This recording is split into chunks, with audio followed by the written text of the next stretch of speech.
Hello guys, welcome back to my YouTube channel. তো আজকের ভিডিওতে গেছে আমি তোমাদের বলবো যে তোমরা কেন এজেন্ট প্রোমো কোড দিয়ে আইডি খুলবা, এজেন্ট প্রোমো কোড দিয়ে আইডি খুললে তোমাদের কী লাভ হবে বা ক্ষতি হবে সেটা আমি তোমাদের আজকে বিস্তারিত বলে দেবো। কিন্তু এটা আগে তুমি যদি নতুন হয়ে থাকো তো আমাদের চ্যানেলটা সাবস্ক্রাইব করে দাও এবং তোমরা OneXBet আইডি খুললে অবশ্যই আমাদের প্রোমো কোড দিয়ে খুলতে পারো। তো এখন তোমাদের বলছি যে প্রোমো কোডের কী ঝামেলা।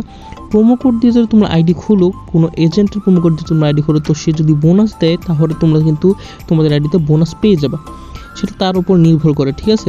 বর্তমানে বেশিরভাগ মানুষ বোনাস দিচ্ছে প্রোমো কোড দিয়ে আইডি খুললে। আর এটা দিয়ে তোমার আইডিতে যদি কোনো ধরনের ঝামেলা হয় তো এজেন্ট তোমার বলে দিতে পারবে যে তোমার আইডিতে কী ধরনের ঝামেলা, মানে এজেন্টও দেখতে পারবে, ঠিক আছে। এটা কোনো ধরনের প্রবলেম না, এটা দিয়ে কিন্তু সবসময় লাভই হয়। কারণ তোমরা যদি ট্রাস্টেড এজেন্ট দিয়ে আইডি খোলো তাহলে কিন্তু কোনো ধরনের ঝামেলা হয় না। তোমাদের সবসময় ট্রাস্টেড এজেন্ট দিয়ে আইডি খোলা উচিত। তো ট্রাস্টেড এজেন্ট কীভাবে যাচাই করবা?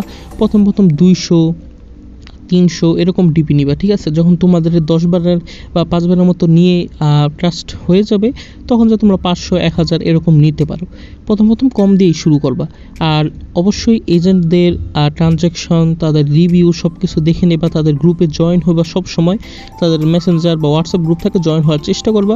কারণ যদি তাদের বেশি মেম্বার থাকে তাহলেই কিন্তু তাদেরকে ট্রাস্ট করতে পারবা। আর তোমরা চাইলে আমাদের কাছ থেকে ডিপি উইথড্র নিতে পারো। আমরা কিন্তু সবসময় তোমাদের ফার্স্ট ডিপি এবং উইথড্র দেওয়ার চেষ্টা করে থাকি। তো একলা যদি তোমরা OneXBet আইডি খোলো তাহলে কিন্তু কোনো ধরনের বেনিফিট পাচ্ছ না। তাই অবশ্যই আমি বলবো এজেন্ট দিয়ে আইডি খোলা উচিত, কিন্তু ট্রাস্টেড এজেন্ট দিয়ে।